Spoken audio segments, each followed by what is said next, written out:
오늘의 말씀 갈라디아서 5장 16절에서 24절 말씀입니다. 내가 이르노니 너희는 성령을 따라 행하라. 그리하면 육체의 욕심을 이루지 아니하리라. 육체의 소욕은 성령을 거스르고 성령은 육체를 거스르나니 이 둘이 서로 대적하므로 너희가 원하는 것을 하지 못하게 하려 함이니라. 너희가 만일 성령의 인도하신 바가 되면 율법 아래 있지 아니하리라. 육체의 일은 분명하니 곧 음행과 더러운 것과 호색과 우상 숭배와 주술과 원수 맺는 것과 분쟁과 시기와 분냄과 당 짓는 것과 분열함과 이단과 투기와 술취함과 방탕함과 또 그와 같은 것들이라. 전에 너희에게 경계한 것 같이 경계하노니 이런 일을 하는 자들은 하나님의 나라를 유업으로 받지 못할 것이요 오직 성령의 열매는 사랑과 희락과 화평과 오래 참음과 자비와 양선과 충성과 온유와 절제니 이 같은 것을 금지할 법이 없느니라. 그리스도 예수의 사람들은 육체와 함께 그 정욕과 탐심을 십자가에 못 박았느니라. 어제 함께 말씀을 나눴듯이 갈라디아서는 그리스도인의 자유에 대한 말씀입니다. 우리가 흔히 생각하듯 자유란 내 뜻대로, 내 의지대로, 내 마음대로 행하는 것, 이런 것이 자유가 아니라 오히려 그것은 죄의 굴레 아래 속박되어 죄의 열매만 낳게 되는, 그 무엇을 하든 아무리 최선을 다하든 아무리 그 의도가 좋든 결국은 사망의 열매만 낳게 되는 그러한 얽매인 상태라고 하였습니다. 반면에 그리스도인의 자유란 이제 그 죄의 문제를 온전한 예수 그리스도의 온전한 은혜로 인하여 온전히 해결받아서 그 자유로 이제는 성령을 따라 선한 열매를 맺을 수 있는 그러한 자유를 말하는 것입니다.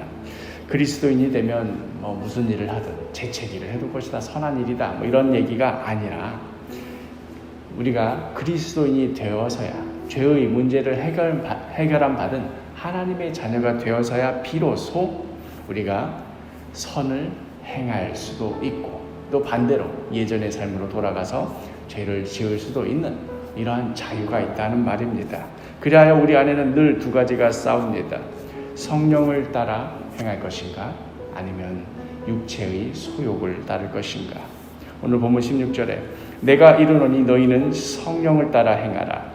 그리하면 육체의 욕심을 이루지 아니하리라. 우리가 흔히 성령을 따라 행한다 하는 이런 말을 들으면 그냥 일반적인 그리스도인, 주일 성수 잘하고 헌금 제때 잘하고 이런 식의 그냥 일반적인 그리스도인이 있고, 그보다 좀 더 신앙심이 높은 사람이 거기다 대고 성령 충만하기까지 하는 이런 것을 떠올리게 되는데요. 이러한 생각에는 우리가 성령을 따를 수도 있고 그냥 따르지 않은 채로 평범하게 살 수도 있고 하는 식의 어떤 중립적인 상황을 염두에 두는 것이라고 할 수 있습니다. 그러나 성령을 따라 사는 삶은 그렇게 살면 더 좋고 안 살면 할 수 없고 하는 식의 옵션이 아닙니다. 성령을 따라 살거나 아니면 육체의 소욕을 따라 살거나 둘 중 하나입니다. 이어지는 17절에 육체의 소욕은 성령을 거스르고 성령은 육체를 거스르나니 이 둘이 서로 대적하므로 너희가 원하는 것을 하지 못하게 하려 함이니라. 언덕길에 놓여져 있다고 해야 되나? 하여튼 언덕길에 있는 그 수레를 떠올려 보시면 좀 도움이 될 것 같습니다. 이 수레는 가만히 놔두면 내리막길로 내려가서 곤두박질 칠 수밖에 없습니다. 어떤 평지가 있어서 가만히 두어도 내려가지 않고 또 올라가지도 않고 하는 그런 상황이 아닌 것입니다. 이 수레가 내리막길로 내려가지 않을 방법은 오직 위로 끌어올리는 수밖에 없습니다. 그런데 이 수레 자체는 스스로 자신을 끌어올릴 수 있는 그런 힘이 없습니다. 누군가 강한 힘으로 끌어올려 주어야 합니다. 누군가가 강한 힘과 능력으로 끌어올려주는 삶을 사는 것, 이것이 바로 성령을 따르는 삶입니다. 수레를 가만히 놓아두면 저절로 내리막길로 가속이 붙듯이 성령을 따르지 않으면 저절로 우리는 육체의 소욕을 따를 수밖에 없습니다. 그리고 그 열매라 하는 것들이 너무나 분명합니다. 오늘 본문의 19절에서 21절, 육체의 일은 분명하니 곧 음행과 더러운 것과 호색과 우상 숭배와 주술과 원수 맺는 것과 분쟁과 시기와 분냄과 당 짓는 것과 분열함과 이단과 투기와 술 취함과 방탕함과 또 그와 같은 것들이라.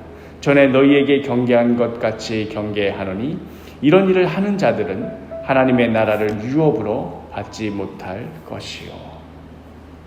육체의 소욕을 따르는 그 결말이 어떠한 것인가, 그 결과가 어떠한 것인가, 우리가 각각의 속성을 일일이 따져보지 않아도 이 모든 게 다 죄의 열매이라는 것을 알 수 있습니다. 결국은 다 사망의 열매인 것을 알 수 있습니다. 그에 비하면 성령을 따르는 삶, 그리하여 성령의 열매를 맺는 삶은 어떠한 것인가? 이어지는 22절, 23절, 오직 성령의 열매는 사랑과 희락과 화평과 오래 참음과 자비와 양선과 충성과 온유와 절제니 이 같은 것을 금지할 법이 없느니라.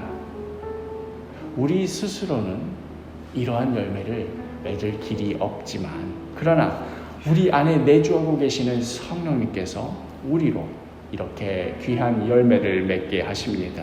그러니 우리는 오늘 하루도 결단하며 살아야 합니다.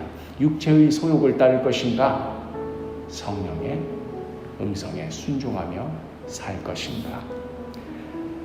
선택을 잘해야 구원받는다, 선택 잘못하면 지옥 간다, 이런 이야기가 아닙니다. 그리스도 예수 십자가 은혜로 구원받은 우리가 어떻게 살아야 하는 것이 마땅하겠는가? 하나님의 자녀로서